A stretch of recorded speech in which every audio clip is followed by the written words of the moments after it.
Hi everybody, this is Lord Mayhem, and this is the Insanity walkthrough for Mass Effect 2. You'll see we're on Horizon, and this will be our first encounter with the Collectors.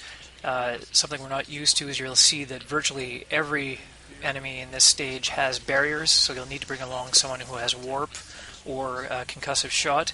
In the first encounter we have 2 drones, 2 guardians, and 1 assassin. Typically you want to make the assassin your primary target. I'm just kind of floundering around here trying to identify what all these things are for the guide, but you'll notice that the assassin spawns at the back. You just heard him fire. What you can do here is cheat the corner a little bit to kill this guy so he can't kill you, and make your way slowly through the area. Your squad on Insanity will die a lot. You'll notice Miranda is already dead. So when you see me in a couple of seconds standing here doing nothing, it's because I'm hammering on the warp button, and of course she's too dead to do it. In any case, move right to left through the area, cheating the corner where possible. There is a guardian at the end of the area throwing up energy shields. They're very tough to bring down with fire. The best way to get around them is quite literally to get around them. Wait till the guardian pokes his head out, then shoot him in it. The assassin's still at the back.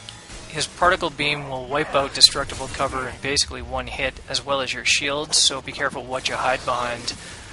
Also, take note of any explosive barrels in the area and try to use them to your advantage. You'll see here I'm shooting at this drone, then I notice the explosive barrels in the back.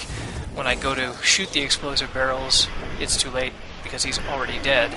But by shooting the explosive barrels first, you might save yourself some ammunition. And just the way it worked out, our priority target happens to be the last thing we hit. Use the cheat the corner technique here and bring him down. Then rush down to get the power cells, as well as a data pad with 6,000 credits on it before hitting the next area.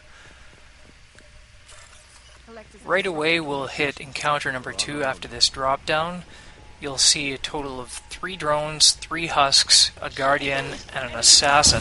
The husks typically come up the left-hand side on the raised area, whereas the drones come up the right-hand side, but my squad's charged up ahead and it looks like they've drawn them down below. Just be careful in case any of them try to flank you. Keep a close eye on your radar. If at any point you have a bunch of husks charging at you, which you're about to see happen to me, just keep backpedaling and shooting at them until they're dead. And then make sure to hit cover as quickly as possible, especially if that assassin is still out there. You'll see right away I got hit by the assassin's beam and my shields go down almost immediately. It does not take much. Stick in cover, use the cheat the corner technique, and progress right to left. If you find yourself having any trouble, go to the house on the right. You can see there's a window there that you can shoot out of, and even if not, the collectors won't follow you into the house. I'm playing as a soldier, so I try to make use of Adrenaline Rush as much as possible, mostly because my aim isn't the best, but it makes things a lot easier on you. At the high levels, it can also mitigate the amount of damage you take, which is very important on Insanity. Last couple remaining to clean up. Again, cheating the corner is a very useful strategy in Insanity. Oftentimes you can fire from complete safety as long as you're not flanked. Just fall back to cover and try again. So typically you'll want to get on the right side of objects and work from right to left across the area. After the end of the fight, make sure you go into the house to grab the data pad with money on it. I almost missed it here myself, but it's a quick 4,200 credits to add to your stash. Get in the habit of searching each area for thermal clips before you proceed, because unlike other difficulty levels on Insanity, ammunition is actually at a premium. You'll frequently run out of ammunition, especially after a large encounter or a boss fight. On the Dead Collector there, we got a heavy skin weave upgrade, and I just skipped over some plot as you look at that dead husk, but immediately we'll go into encounter 3. On the left, you'll see a drone. Ignore him, go into the house, and you'll actually be able to set up an attack of opportunity on the assassin here, so that you don't have to deal with him during the actual fight. Have Miranda soften him up with warp, and then finish him off with your regular gunfire.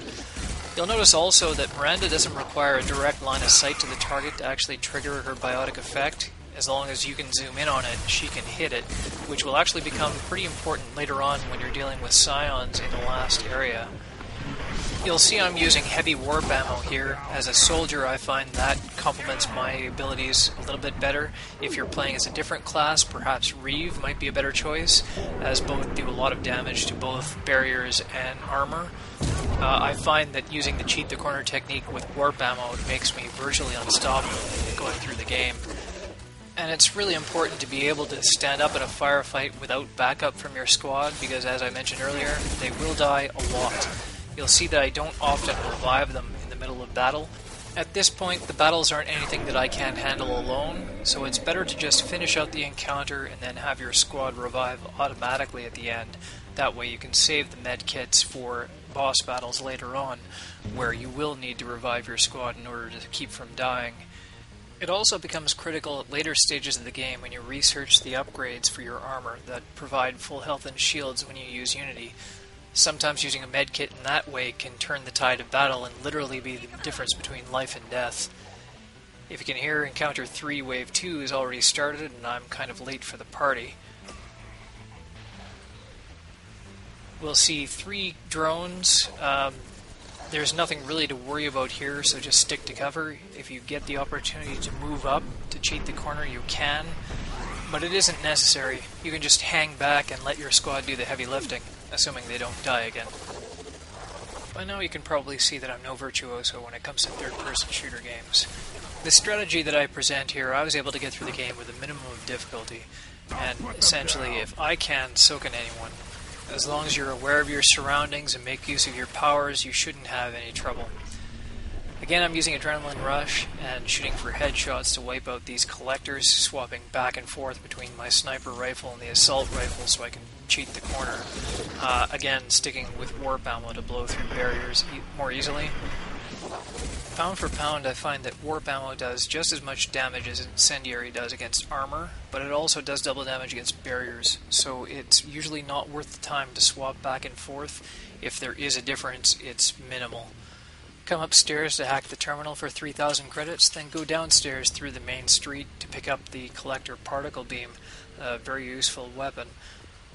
But instead of progressing down the main street, instead go through this house and set your squad to not follow you. It probably won't make a difference because after the cinematic they're usually right in the middle of battle anyway, but it never hurts to try. Of course, we're about to go into the cinematic where the Harbinger is introduced for the first time as soon as we step out this door. If your squad does appear out of position, be sure to order them back away from the fight as quickly as possible, then take cover. From this point on, any fight involving the Collectors has the potential to spawn a Harbinger as part of their wave. The Harbinger will take over any drones or Guardians or Assassins that happen to be in the area, so you'll want to try and take those out first if at all possible. If they start advancing on your position, you may have to take them out first, but be aware that after 30 seconds or a minute, another Harbinger will spawn if there is a free drone in the area. So, here's where I don't take my own advice. The drone just walks by like a duck in a shooting gallery. I, of course, ignore it entirely, focusing on the Harbinger. At this point, I think I was thinking that I could take the Harbinger out and then take out the drone. Unfortunately, I didn't notice on the left-hand side there's another drone just sitting there, lying in wait. I didn't notice him until right there, where he shoots me and takes my shield down. At this point, I check my radar, and sure enough, there's more than one.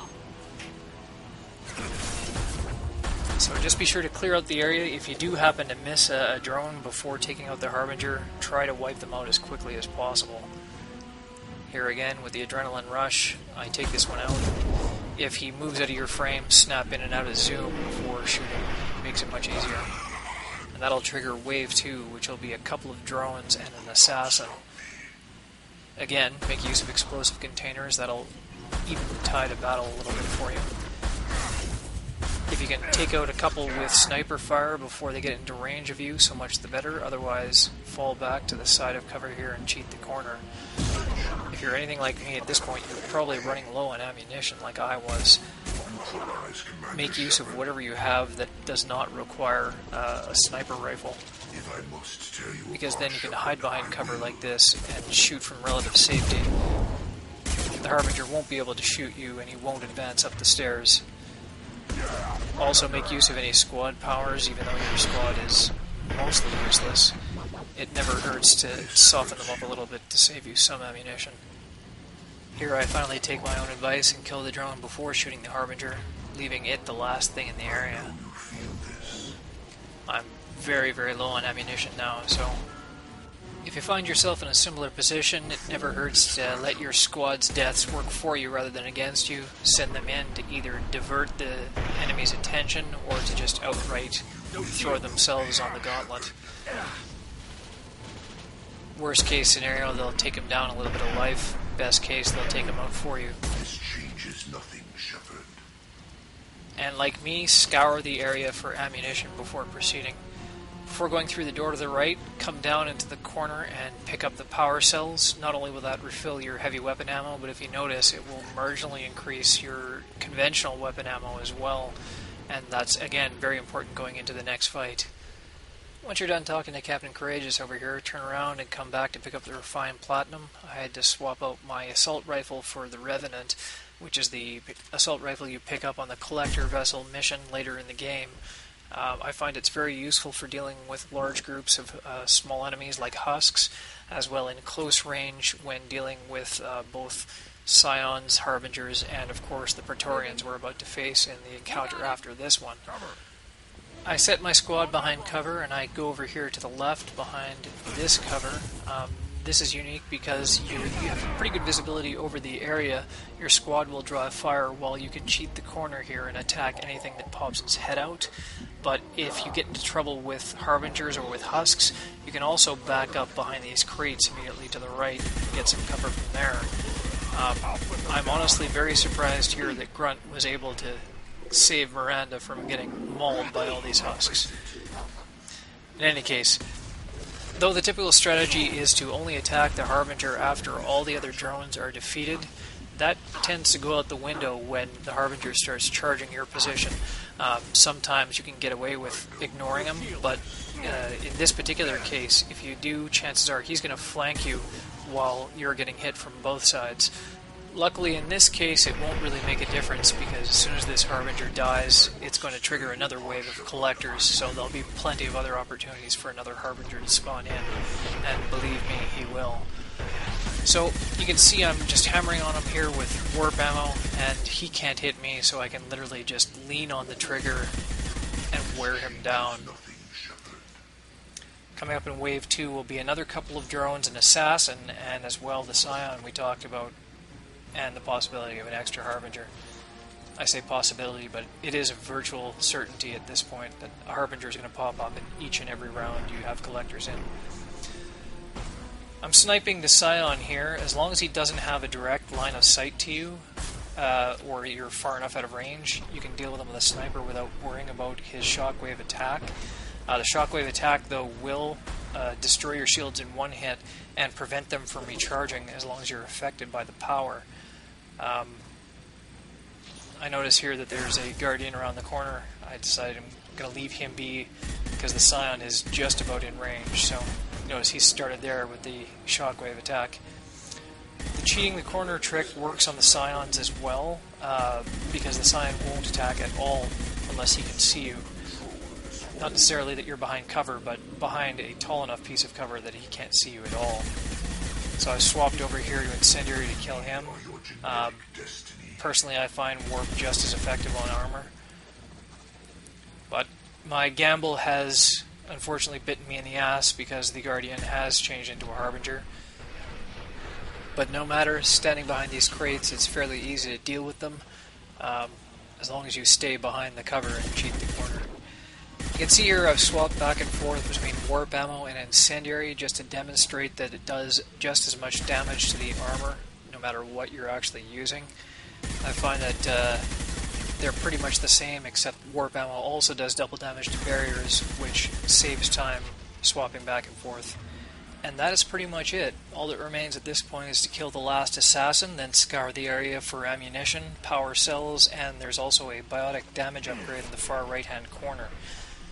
Make sure to have all your ammo topped up for the final boss battle, the Praetorian, which we will deal with in Part 2 of the Horizon Insanity walkthrough for Mass Effect 2. I'm Lord Mame. Thanks for watching.